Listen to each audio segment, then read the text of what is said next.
هو احنا ازاي ما خدناش بالنا من المشهد ده؟ مفيش اكل.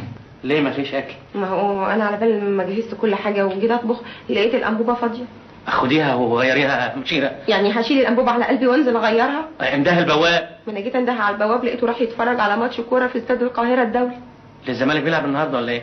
الاهلي يغرد منفردا في قمه جدول الدوري الممتاز، وغزل المحله تقسو على الزمالك ويتسببوا في رحيل البروفيسور جيسفالدو فيريرا. هكلمك النهارده سريعا عن ماتش الاهلي والبنك الاهلي اللي كان خالي من الاداء نهائيا، عشان بيني وبينك معانا مواضيع اهم هنتناولها في حلقه النهارده، فركز معايا. هكلمك عن شكوى مرتضى منصور ضد كهربا، وهكلمك عن شكوى النادي الاهلي وعماد متعب ضد مرتضى منصور، وهكلمك عن 4 مدربين في الدوري المصري الممتاز تمت اقالتهم من منصبهم، وفي واحد فيهم معاه مشكله كبيره وممكن ما يدربش الموسم ده. وكمان هكلمك عن استقاله كلاتنبرج رئيس لجنه الحكام وليه قرر ان هو يستقيل وايه اللي حصل معاه. وفي مشكله كمان معانا بخصوص نادي الاسماعيلي هقول لك عليها بالتفاصيل، وركز معايا في اللي جايه دي كده. هقول لك على الاسطوره اللي طلع عصفوره، ركز في الكلام واحده واحده وهفهمك كل حاجه بالتفاصيل. بس قبل اي شيء لو لسه ما اشتركتش في القناه انزل اعمل اشتراك وفعل زر الجرس عشان يوصلك كل جديد. واهلا بيكم في حلقه جديده. ده برنامج نسر الاهلي وانا بنوب مفيد.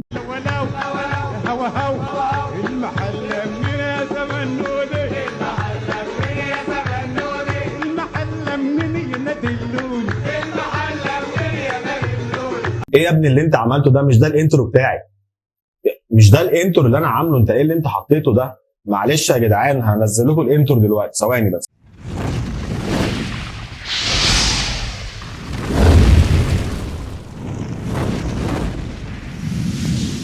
عزيزي الاهلاوي الجميل، ازيك؟ عزيزي الاهلاوي الجميل، يا ريت حد يجاوبني ويقول لي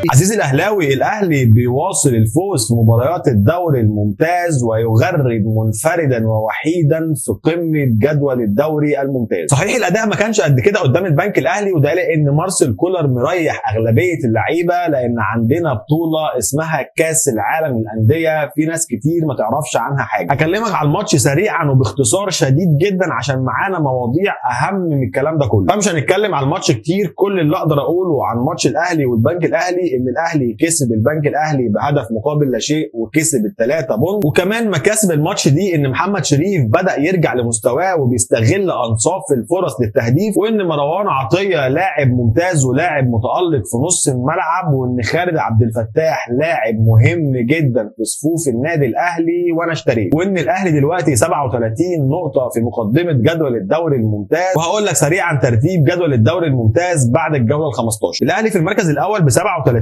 نقطة، بعد كده فيوتشر في المركز الثاني ب 31 نقطة، الاسيوطي في المركز الثالث ب 30 نقطة، والمقاولين العرب في المركز الرابع ب 27 نقطة. انت خدت بالك ان ما قلتش الزمالك؟ انت خدت بالك ان كل مرة انا بقول لك اول 4 مراكز في الدوري الممتاز والمرة دي ما قلتش فيهم الزمالك؟ فخلينا نبص على قاع جدول الدوري. طبعا كالعادة الاسماعيلي في المركز ال 18 ب9 نقط، حرس الحدود في المركز ال 17 ب 11 نقطة، البنك الاهلي في المركز ال 16 ب 12 نقطه، وانبي في المركز ال 15 ب 13 نقطه. طبعا اللي مترشح للاعب الجوله ال 14 هو محمود عبد المنعم كهربا واوستن اوموتو. ونسبه التصويت كانت كالتالي: كهربا خد 99% من نسبه الاصوات، واوستن اوموتو خد 1% من نسبه الاصوات، وبكده بيفوز محمود عبد المنعم كهربا لاعب النادي الاهلي بلاعب الجوله ال 14. وبالمناسبه كهربا ما لعبش ماتش البنك الاهلي مش عشان هو موقوف ولا اي حاجه، لكن كولر حب ان هو يريح، لكن مفيش اي عقوبه طلعت ضد كهربا بالايقاف. مع ان رئيس نادي الزمالك اشتكى كهربا ان هو راح مع الجمهور وقعد يغني ويشتم في نادي الزمالك، لكن ده كله ما حصلش. واللي حصل ان مراقب المباراه في التقرير بتاعه ما قدمش اي حاجه من الكلام ده. المهم ان الحوار الكوميدي في القصه دي ان كانوا طالعين برنامج على قناه نادي الزمالك اللي طول النهار والليل شتيمه والفاظ بذيئه والفاظ قذره جدا، فهم بيتكلموا على موضوع كهربا. قالوا احنا مش هينفع نعرض الفيديو بتاع كهربا اللي كان بيشتم فيه مع الجمهور عشان خاطر الفيديو فيه الفاظ بذيئه ما ينفعش نعرضها ونخدش حياء المشاهدين بتوعنا. على الناحيه الثانيه الاهلي بيتقدم بشكوى ضد رئيس نادي الزمالك ل3 جهات: اتحاد الكوره ورابطه الانديه ولجنه الانضباط، عشان رئيس الزمالك طلع عبر وسائل الاعلام وشتم وسب محمود عبد المنعم كهربا لاعب النادي الاهلي بالفاظ يعاقب عليها القانون، وكمان تنمر عليه ووصفه بالقرد والكلب والثعلب، وكمان تطاول على النادي الاهلي ومجلس ادارته، وده بيخالف كل اللوائح والقوانين، وكمان بيثير الفتن وبيساعد على الاحتقان بين جماهير الكره المصريه. وكمان كابتن عماد متعب اللي هو دلوقتي عضو في رابطه الانديه تقدم بشكوى ضد مرتضى منصور عشان غلط فيه وشتمه. طب هل في اي اجراء قانوني هيتاخد ضد رئيس نادي الزمالك اللي عمال بيشتم في الناس كلها؟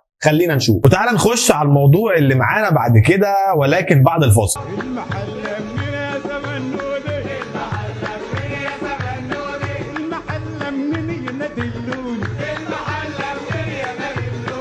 اما عن ال4 مدربين اللي تم انتقالتهم من الانديه بتاعتهم، فهو رحيل طارق العشري عن تدريب نادي سموحه، ورحيل محمد سامي عن تدريب نادي سيراميكا. كده 2 وفاضل 2، والاثنين اللي فاضلين كل واحد معاه قصه هحكيها لك. اولا رحيل ايهاب جلال عن تدريب نادي فاركو، وفي مشكله مع ايهاب جلال ان هو مش هينفع يدرب اي فريق في الدوري الممتاز الموسم ده. طبعا هتيجي تسالني تقول لي ليه، يعني هو على راسه ريشه ليه ما يدربش فريق تاني؟ هقول لك عشان اللائحه بتقول كده. تعليمات القيد لموسم 2022-2023 بند رقم 5 الخاص بالاجهزه الفنيه الفقره 4 و5 لن يسمح للمدير الفني المتعاقد مع نادي ان يتولى مسؤوليه نادي اخر في حاله فسخ التعاقد من جانبه، ولكن يسمح له بالتعاقد مع اي فريق اخر اذا تم الاستغناء عنه، وذلك بحد اقصى ناديين في نفس الموسم وفي نفس القسم. يعني بمعنى اصح النادي لو هو اللي استغنى عن المدرب ليه الحق ان هو يتعاقد ويدرب فريق تاني، ولكن بحد اقصى في الموسم ناديين بس. ولكن لو هو اللي قدم الاستقاله يبقى ما ينفعش يتولى تدريب اي فريق تاني. وفي كلا الحالتين سواء ان تم الاستغناء عنه او سواء ان ايهاب جلال هو اللي قدم استقالته، ففي كلا الحالتين ما ينفعش يدرب فريق تاني في الدوري الممتاز الموسم ده. وده لان ايهاب جلال بدأ الموسم ده مع النادي المصري البورسعيدي، وبعد كده راح لنادي فاركو، يعني كده الفريقين اللي اللائحه بتقول عليهم. ده كده بالنسبه لكابتن ايهاب جلال. اما عن جيزفالدو فيريرا اللي تم الاستغناء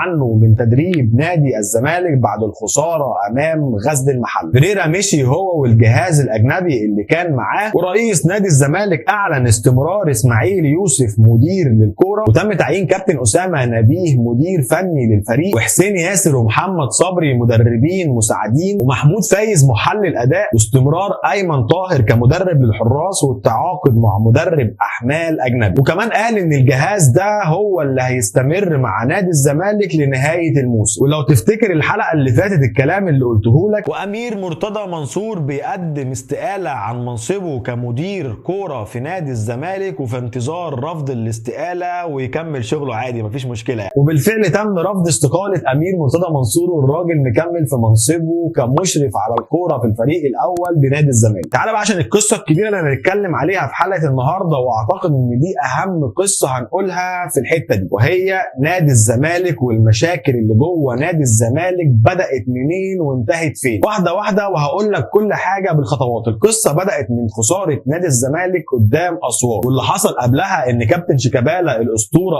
قصدي العصفوره عزم اللعيبه على فسيخ بالليل متاخر، وكان عندهم ماتش ثاني يوم الظهر. بعد الموضوع ده طلع رئيس نادي الزمالك وشهر ب2 لعيبه من عنده ان هم بيشربوا مخدرات وكانوا سهرانين مع بنات. تم استبعاد فتوح وعبد الله جمعه من الماتشات، وفتوح كان جاهز ان هو يشارك مع الزمالك قدام الاهلي، ولكن فتوح طلب من فيريرا ان هو ما يشاركش لان حالته النفسيه مش كويسه ومش هيكون مؤهل انه يلعب ماتش مهم زي ده. وبالتالي جيزفالدو فيريرا استجاب لطلب فتوح، وتم استبعاد فتوح من قائمه الزمالك قدام الاهلي. الزمالك خسر من الاهلي، بعديها الزمالك خسر من غزل المحله، بعديها قرروا ان هم يمشوا جيزفالدو فيريرا. الجمهور بيحب جيزفالدو فيريرا، اللعيبه بتحب جيزفالدو فيريرا برضو، ومن بعد ما الراجل مشي في لعيبه كتير في نادي الزمالك غيرت صوره البروفايل بتاعتهم وحطوا صوره جيزفالدو فيريرا، عشان يوسف اسامه نبيه يغير صوره البروفايل بتاعه ويحط صوره ابوه اسامه نبيه. مش بس كده، امير مرتضى منصور كمان بيغير صوره البروفايل وبيحط المستشار مرتضى منصور. الدنيا بدا يبقى فيها فيها مشاكل. المشاكل الاكتر من كده ان اللعيبه كلها عارفين ان شيكابالا هو عصفوره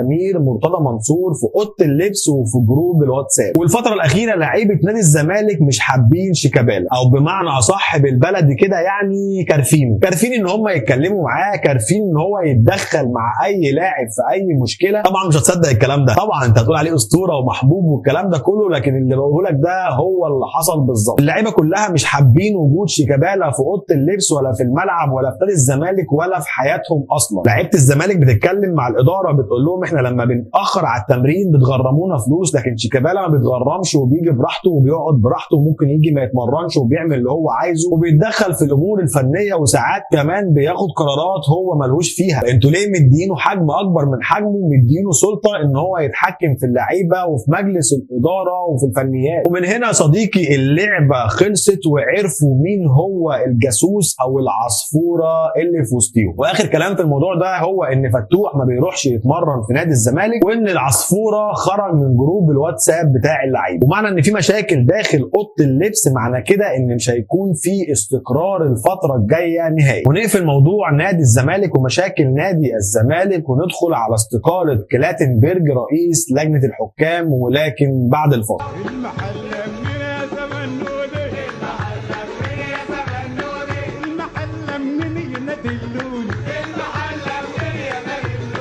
كلاتنبرج رئيس لجنه الحكام قدم استقالته ومشي. طب ليه؟ هقول لك كل حاجه. الراجل لما سالوه انت مشيت ليه؟ قال لهم عشان انا حاسس ان في خيانه داخل لجنه الحكام. الراجل ما كانش عايز معاه توفيق السيد وكان عايز سمير عثمان، ولكن هم عينوا توفيق السيد بالعافيه. طب هو ما كانش عايز توفيق السيد ليه؟ في بينه وبينهم مشاكل يعني؟ هقول لك لا. الراجل قال ان توفيق السيد منحاز جدا لنادي الزمالك وبيتم اختيار حكام تبعه عشان يديروا مباريات الزمالك ويكسبوه.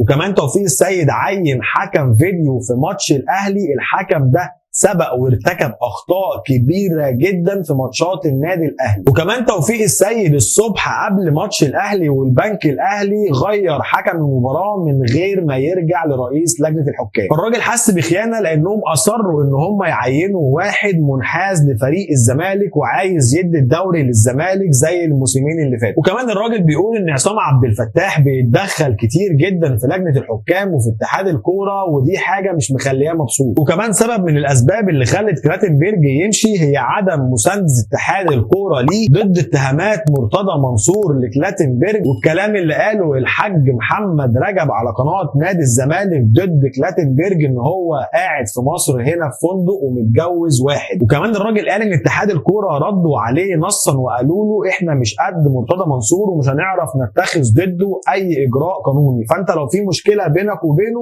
ممكن تروح تتكلم معاه. عشان كده فوق لما كلمتك على شكوى النادي الاهلي ضد مرتضى منصور قلت لك هل هيتم اتخاذ ضده اي اجراء قانوني؟ فديني جاوبتك في الموضوع ده ان للاسف مش هيتم اتخاذ اي اجراء قانوني ضد الراجل ده. وبالمناسبه الراجل ده هو اللي بدا مشاكل نادي الزمالك وهو اللي افتعل المشاكل داخل نادي الزمالك وهو اللي بيوقع نادي الزمالك، واخواتي الزملكاويه اللي بيفهموا عارفين الكلام ده كويس. وفي النهايه تم قبول استقاله كلاتنبرج، واتحاد الكره دلوقتي بيدور على رئيس لجنه حكام يكون اجنبي بس لحد ما يلاقي هيحاولوا يسندوا نادي الزمالك على قد ما يقدروا. وطبعا دي حاجه معروفه لان الزمالك دلوقتي في المركز الخامس، ولو خلص الدور الاول على كده فالزمالك مش هيشارك في اي بطوله افريقيه، لانهم قالوا ان هيتم اختيار الاربع فرق اللي هيشاركوا في البطولات الافريقيه بناء على نتيجه الدور الاول زي الموسم اللي فات. فلو الدور الاول خلص والزمالك في المركز الخامس معنى كده انه مش هيشارك في اي بطوله افريقيه الموسم اللي جاي. الموضوع اللي بعد كده هي المشكله اللي واقع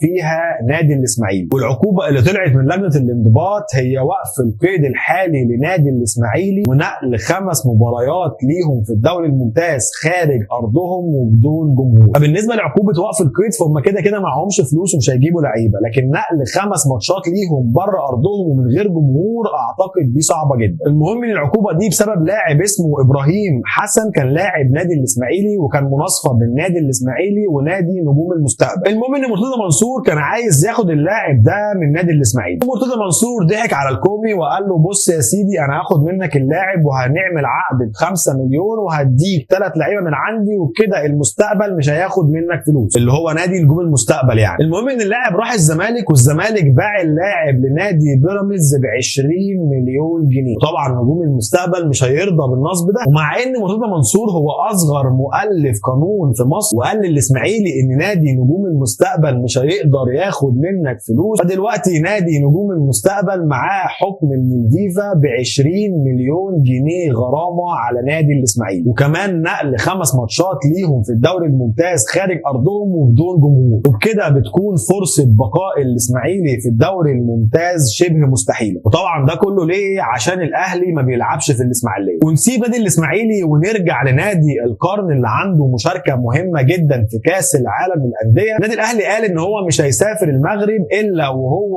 متعاقد مع راس حربه اجنبي. في اي ترشيحات او اي اخبار عن راس الحربه اللي الاهلي هيتعاقد معاه؟ في اخبار. الاخبار بتدور حوالين 2. اول واحد هو جاكسون موليكا لاعب بشكتاش التركي. النادي الاهلي اتكلم معاه وبشكتاش قال ان احنا هنديكم موليكا اعاره 6 شهور ب1,200,000 دولار، ولكن الاهلي عايز ياخد اللاعب بيع نهائي ب3 مليون دولار. ولما عرض الكلام ده على نادي بشكتاش قالوا له ما عنديش مشكله ان انت تشتري اللاعب بيع نهائي، احنا طالبين 4,200,000 دولار. ودلوقتي الاهلي لسه بيفكر في الموضوع ده وما ردش على نادي بشكتاش. طب مين تاني موجود في الصوره؟ اللي موجود في الصوره هو لاعب برازيلي اسمه جوستافو دا سيلفا سوزا، عنده 28 سنه، وبالمناسبه هو برازيلي، لعب في الدوري البرازيلي ولعب في الدوري البرتغالي وحاليا هو بيلعب في الدوري الكوري. سوزا ارقامه مش مرعبه يعني مثلا في الدوري الكوري لحد دلوقتي لعب 78 مباراه وساهم في 60 هدف، سجل 46 وصنع 14. فبرضه مش دي الارقام المرعبه يعني، شايفه لعيب عادي، وخصوصا ان هو مش مهاري ومش سريع بالكوره، القصه كلها ان هو رجله مظبوطه على الجون ورجله قويه على الجون. المهم ان سوزا معروض على الاهلي ب3 مليون دولار، وموليكا معروض على الاهلي ب4,200,000 دولار. انت لو جبت موليكا ب4,200,000 دولار ولعب شويه هتكسب فيه. موليكا لعيب جامد ولعيب قوي ومعروف، هتجيبه ب4,200,000 دولار هيلعب عندك موسم او 2 أو 3 وهتيجي تبيعه وهتكسب فيه كده يعني. لكن انك تجيب لاعب مش معروف وب3 مليون دولار وارقامه مش مرعبه ويجي في الاخر ما يأديش مع النادي، فدي هتبقى مشكله كبيره للنادي الاهلي. وعندنا امثله عن الموضوع ده زي بيرسي تاو وميكيسوني. فانا من رايي ان احنا نتعاقد مع جاكسون موليكا، هيكون صفقه قويه جدا، والفرق اللي بينه وبين سوزا هي 1,200,000 دولار هتعرف تجيبهم بعد كده بكل سهوله يعني. المهم يا صديقي ان تم تاجيل ماتش الاهلي اللي جاي في الدوري الممتاز مع حرس الحدود اللي كان مقرر ليه يوم الاحد 29 يناير عشان الاهلي هيسافر المغرب للمشاركه في كاس العالم للانديه. واول ماتش للاهلي هيكون في كاس العالم للانديه مع فريق اوكلاند سيتي يوم الاربعاء 1 فبراير الساعه 9. فكل التوفيق للنادي الاهلي والمجلس الاداره وللعيبه، ان شاء الله يحققوا نجاح جديد في كاس العالم للانديه في النسخه دي. وبكده يا عزيزي بتكون خلصت حلقتنا من نسر الاهلي. فلو لسه ما اشتركتش في القناه انزل اعمل اشتراك وفعل زر الجرس عشان يوصلك كل جديد، واشوفكم في حلقه جديده من نسر الاهلي مع بنوب مفيد.